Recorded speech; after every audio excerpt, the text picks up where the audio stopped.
TopMedTalk. The last speaker is Lee Ingle. He's an exercise physiologist from Hull. That's right, from the University of Hull. You're going to talk about the exercise screening assessment tool for prehab. Yes, correct. Good luck. Thank you. So, good morning, everybody. My name's Lee Ingle. I'm a professor of exercise science up at the University of Hull. For those of you who don't know where that is, it's up in the northeast of England. And I'm going to just spend the next 15 minutes or so talking a little bit about exercise screening and assessment tools, probably with more of a focus on screening. So what we're going to do over the next 15 minutes, well, we'll talk a little bit about the European guidelines and what they suggest for exercise. We're going to talk about cardiopulmonary exercise testing, which generally is the gold standard method for assessing patients, although in the UK it's used very rarely. We're going to look a little bit at DARSI, which has taken off in the recent years since COVID-19 and subsequent lockdown restrictions, and that's seen a real re-energising improvement in terms of its use. We're also going to look at other tests as well, particularly some of the famous well-known walking tests that are used, including the incremental shuttle walk test and the 6-minute walk test. So just as a starting point, really, the importance of functional capacity assessment really is a cornerstone of preoperative assessment. It's important for risk stratification. It helps assess the effects of a prehabilitation program. And also it gives us an indication of where patients should be moving post-surgery. So if we look at the American and European guidelines, they suggest that proceeding with surgery if a patient has what we call moderate functional capacity. So what does that mean? Well, moderate functional capacity in this context is around the 4 MET mark. 4 METs is a moderate level of activity, and it's equivalent to something like gardening, swimming, or mowing the lawn. So if a patient's able to do those kind of activities, then they're deemed to be suitable based on these criteria. Other criteria include climbing a hill or 1 to 2 flights of stairs.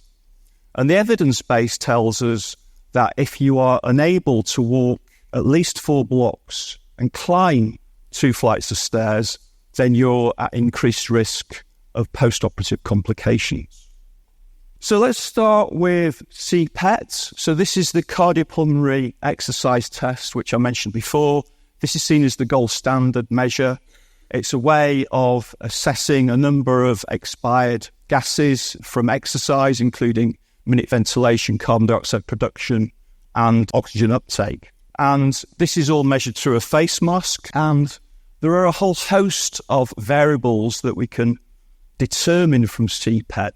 But perhaps the 2 that are most well known from a prehabilitation perspective are peak oxygen uptake, so the maximum amount of oxygen that you can consume at near or maximal exercise. And we know from the literature that a threshold of around 15 mils per kilogram per minute, which is around that, just under that 4 MET mark that we talked about previously, is associated with an increased risk following surgery. However, when we look at recent systematic reviews, this association is only found in about half of the trials, and I'll come on to why that might be later. The second variable of interest really is the anaerobic threshold. This is the transition point for increasing to anaerobic metabolism during exercise. And again, the cut points used for predicting risk are in that sort of 9 to 11 mils per kilogram per minute threshold. And if a patient scores or attains less than that value, then it's likely to mean that they're at increased risk following surgery. However, again, when we look at the systematic reviews and look at the strength of the evidence for this association, we can see actually only about half of the studies have this association. So there's a number of reasons why that might be.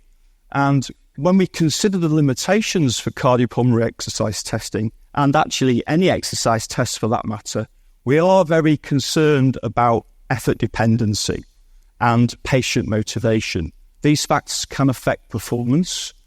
Also, other patient comorbidities, for example, if they have some kind of joint pain or orthopedic problems, will also cause the patients performance not to be optimized. There's also issues around measurements, particularly the anaerobic threshold, where, particularly in low-functioning patient groups, it's often very difficult to determine. And when we consider the whole of the data around perioperative medicine and perioperative care, as has been highlighted this morning, there are some issues around data quality and a number of issues around things like small sample sizes, heterogeneous sample populations, and also variable methods for reporting CPET methodologies and also outcome measures mean that there is, let's say, scope for improvement in terms of this area for determining screening tools. The next tool I want to talk about is DARSI, which is the Duke Activity Status Index. Now, this method has actually been around since the late 1980s. It was first published, but it's really seen a resurgence in interest, really since COVID and lockdown restrictions, where clinical teams were unable to conduct face-to-face assessments. So almost overnight in the UK, we moved to almost a remote assessment method. And DARSI was the tool of choice. So for those of you who don't know what DARSI is, it's a 12-point questionnaire, which can be delivered online. As I said, it can be delivered remotely. There is two short-form versions of this as well, a 4 and 5 item short-form version, but the full version is 12 items, and it gives you an information on a range of score between 0 and 58 points. And generally speaking, what happens is that if a patient scores usually less than 34, so the lower the score, the higher the risk for this method, generally it means that the patient is at higher risk. So those patients will be placed in a higher risk category from a screening perspective.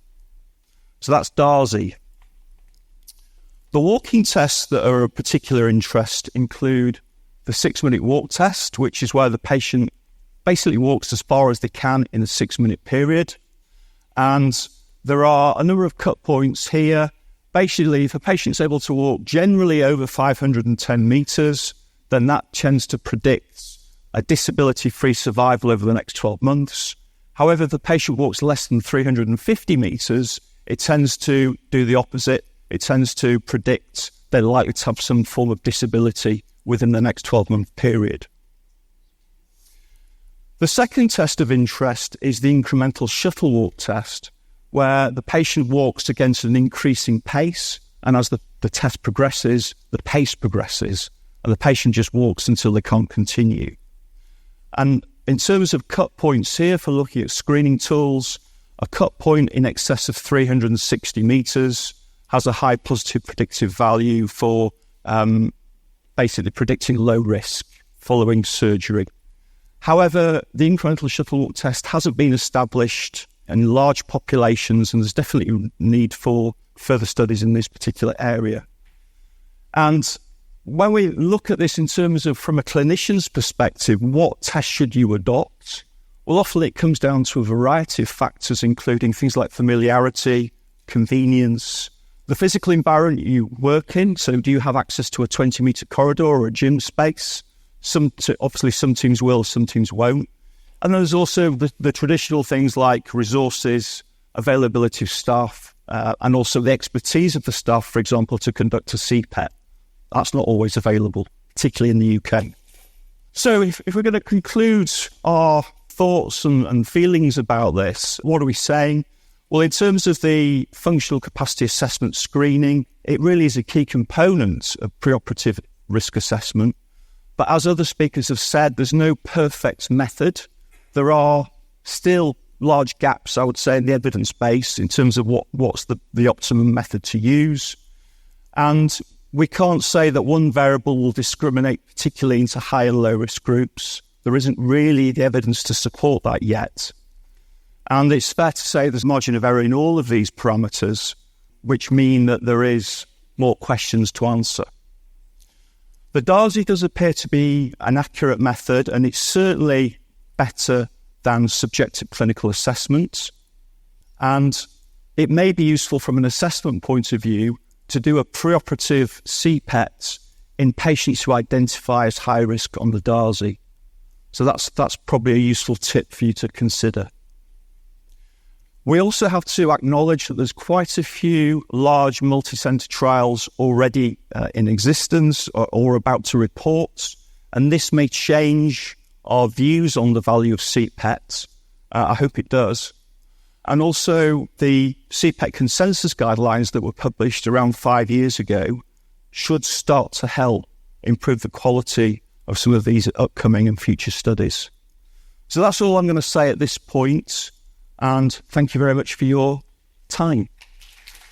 TopMedTalk. Thanks for downloading TopMedTalk. Don't forget to subscribe, check us out on YouTube, and of course on social media. We're on Instagram, Facebook and X. Also, it's important to remember that TopMedTalk is the broadcasting arm of EBPOM, evidence-based perioperative medicine. We'd love you to find out more about that, and the way to do that is ebpom.org. Check out our website and find out about some of the incredible conferences we're going to be arranging across the year. ebpom.org.